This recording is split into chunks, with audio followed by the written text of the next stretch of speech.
اور میں اکثر ایک گل سنینا کہ ایک پیر صاحب آئے تو انہوں نے کو ایک دور دراز تو بندہ آیا آ گیا اندہ حضور میرے آستے دعا فرما دیو.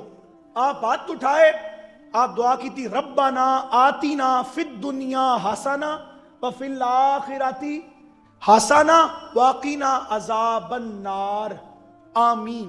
انی اس جلے آمین کی تھی نا پیر صاحب, وہ مرید حیران ہو گیا. آیا بڑی دور ہوا, کوئی 100 کلومیٹر دا سفر طے کر کے آیا.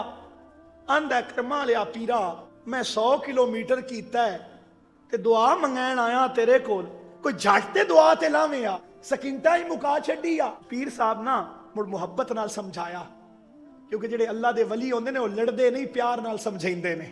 آپ نے فرمایا سنگیا میں دعا منگیے ربنا آتینا فی الدنیا حسنہ, کہ اے اللہ ساڈی دنیا بہتر فرما دے, وفی الآخرۃ حسنہ, اور ساڈی آخرت بھی, وقنا عذاب النار, اور سانو جہنم دے عذاب تو بھی محفوظ فرما لے. آپ فرمایا دنیا تیرے آستے مانگ لئی. ہن ویکھو سمجھائن دا طریقہ. آپ فرمایا دنیا تیرے آستے, آخرت تیرے آستے. آپ فرمایا ہن راندا کی ہے جیڑا منگا. گل بھاویں تھوڑی جہی ہے لیکن سمندر بند کر چھڈیا ہے نا.